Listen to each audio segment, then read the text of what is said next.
साल है 2050। जरा सोचो, आप रात को आसमान की तरफ देख रहे हो, बस चांद की रोशनी देखने के लिए नहीं, बल्कि अपनी जमीन ढूंढने के लिए चांद पर। सोचो, अपने बच्चों को बताओ कि वो किसान बन सकते हैं, धरती पे नहीं, चांद पे। ये नामुमकिन सा सपना शायद उतना दूर नहीं जितना हम सोचते हैं। चांद पे जमीन खरीदने और खेती करने का ये विचार, जो कभी बस कहानियों में होता था, अब वैज्ञानिक बातचीत का विषय बन गया है। यह है नया सफर, धरती के बाहर इंसानों की मौजूदगी बनाने का मौका। ये बहुत बड़ी चुनौती है, इसके लिए नई टेक्नोलॉजी और मजबूत इच्छा शक्ति की जरूरत है। लेकिन इसके फायदे भी बहुत बड़े हैं, धरती की बढ़ती परेशानियों का हल और इंसान की खोज करने की प्यास बुझाने का मौका। सवाल ये है, क्या हम इतनी बड़ी छलांग लगाने को तैयार हैं? चांद से हमारी दिलचस्पी उतनी ही पुरानी है जितनी इंसानियत। सदियों से इसने कवियों को प्रेरित किया है, नाविकों को राह दिखाई है और सितारों तक पहुंचने के हमारे सपनों को हवा दी है। 1969 में वो सपना हकीकत बन गया। नील आर्मस्ट्रांग का एक छोटा सा कदम मानव जाति के लिए एक बड़ी छलांग थी, जिसने ब्रह्मांड के साथ हमारे रिश्ते को हमेशा के लिए बदल दिया। अपोलो मिशन ने साबित कर दिया कि इंसान चांद तक जा सकते हैं और उस पर चल सकते हैं। लेकिन ये तो बस शुरुआत थी। तब से चांद के बारे में हमारी समझ बहुत बढ़ी है। भारत के चंद्रयान कार्यक्रम जैसे मानव रहित मिशनों ने चंद्रमा की सतह का नक्शा बनाया है, इसकी संरचना का विश्लेषण किया है और यहाँ तक कि ध्रुवों पर पानी की बर्फ की खोज की है। इन खोजों ने इस विश्वास को हवा दी है कि चांद सिर्फ एक खगोलीय पड़ोसी से कहीं ज्यादा हो सकता है। यह हमारा अगला घर हो सकता है, एक ऐसी जगह जहां इंसान रह सकते हैं, काम कर सकते हैं और फल फूल सकते हैं।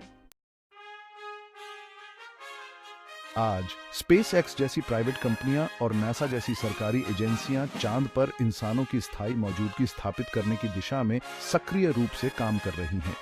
ये सिर्फ अस्थायी चौकियां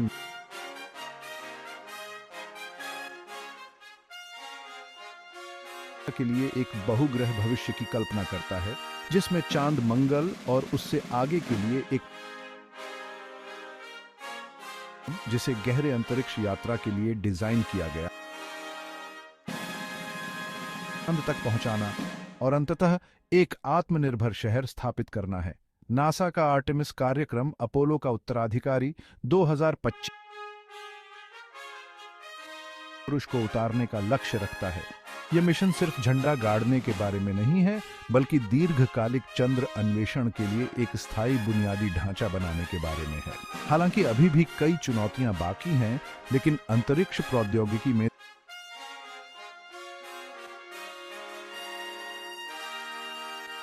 को हमारे जीवन काल में एक वास्तविक लक्ष्य बनाती है।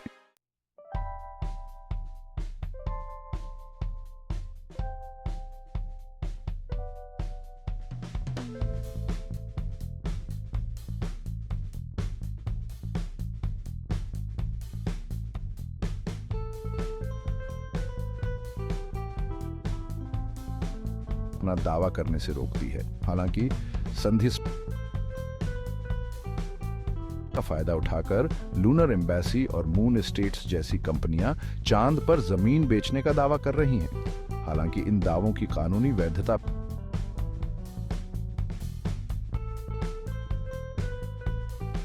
में बहुत बड़ी आर्थिक संभावनाएं हैं।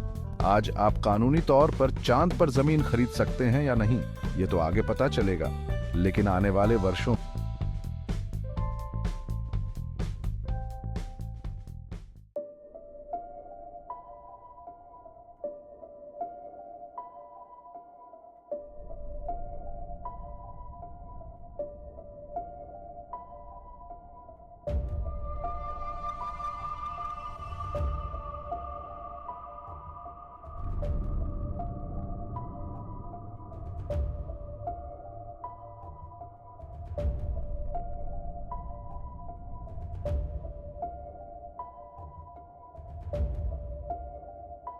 और धूल भरी भी होती है, जिससे जड़ों का जमना और पानी का सोखना मुश्किल हो जाता है। ये चुनौतियां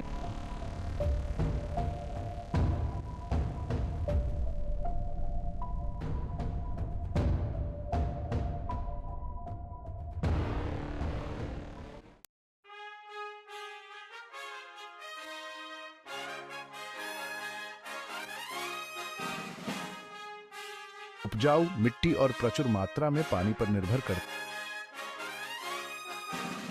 हाइड्रोपोनिक्स और वर्टिकल फार्मिंग जैसी नई कृषि तकनीकें आशाजनक उपाय पेश करती हैं। हाइड्रोपोनिक्स पौधों को मिट्टी के बिना उगने देता है। इस तत्व सीधे जड़ों तक पहुंचाए जाते हैं। यह विधि पारंपरिक खेती की तुलना में पानी की खपत को इंडोर वातावरण के अनुकूल बनाया जा सकता है। वर्टिकल फार्मिंग इस अवधारणा को एक कदम आगे ले जाती है। इसमें फसलों को लंबवत खड़ी परतों में उगाया जाता है। यह जगह का सबसे अच्छा उपयोग करता है, जो एक सीमित चंद्र आवास में बहुत जरूरी है और चांद के कठोर वातावरण से मुक्त साल भर फसल उत्पादन की अनुमति देता है। इन तकनीकों को सूरज की रोशनी की एनक्यूएल करने के लिए नियंत्रित करने के लिए जलवायु नियंत्रण प्रणालियों जैसी उन्नत तकनीकों के साथ मिलाकर हम चांद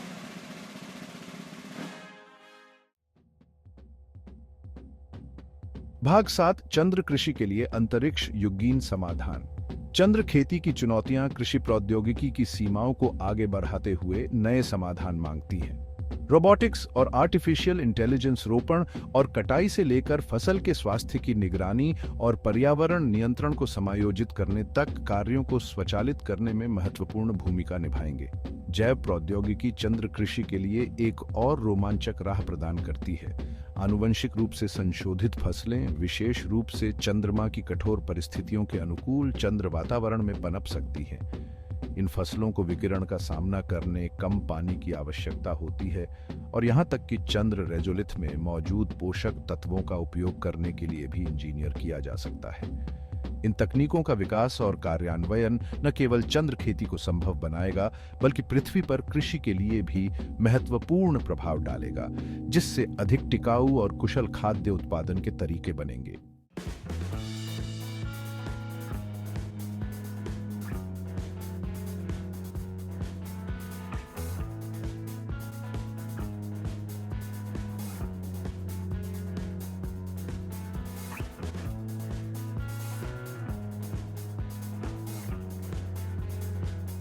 हीलियम-3 खनन के लिए एक चंद्र बेस स्थापित करने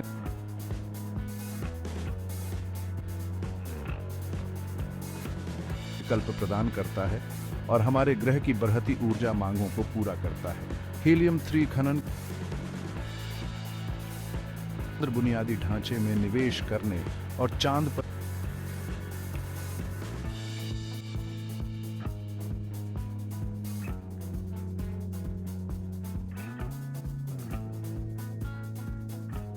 के रूप में स्थान देते हैं। भाग 9 चंद्र जीवन की बाधाओं पर काबू पाना। चांद पर जीवन कई चुनौतियां पेश करता है। सांस लेने योग्य वातावरण की कमी के कारण जीवन रक्षक प्रणालियों के साथ सीलबंद आवासों का निर्माण आवश्यक है। इन आवासों को निवासियों को विकिरण, अत्यधिक तापमान और सूक्ष्म उल्का पिंडों के खतरों से बचाना चाहिए। चांद पर कम गुरुत्वाकर्षण वातावरण पृथ्वी का लगभग छठा हिस्सा मानव स्वास्थ्य पर दीर्घकालिक प्रभाव डाल सकता है। संभावित रूप से मांसपेशियों और हड्डियों के नुकसान का कारण बन सकता है। चंद्र निवासियों की भलाई के लिए कृत्रिम गुरुत्वाकर्षण प्रणाली और विशेष व्यायाम व्यवस्था जैसे प्रतिकार विकसित करना महत्वपूर्ण है। इन चुनौतियों का समाधान करने के लिए महत्वपूर्ण तकनीकी प्रगति और मानव शरीर विज्ञान और मनोविज्ञान की गहरी समझ की आवश्यकता है। लेकिन अन्वेषण की मानवीय भावना और प्रतिकूल परिस्थितियों पर काबू पाने की हमारी अंतर्निहित इच्छा शक्ति निस्संदेह चंद्र जीवन के लिए नए समाधान लाएगी।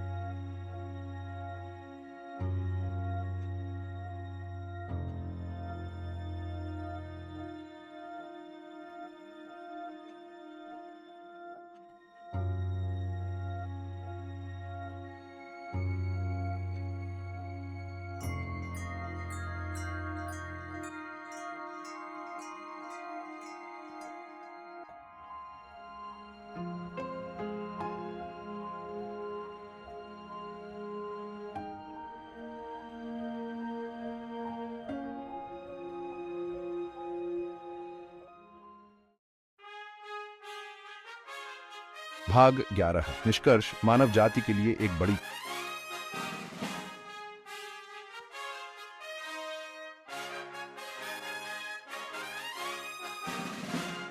यह मानव इतिहास में एक नए अध्याय का प्रतिनिधित्व करता है, ब्रह्मांड के साथ अपने संबंधों के भविष्य को सुरक्षित करने का मौका है। चुनौती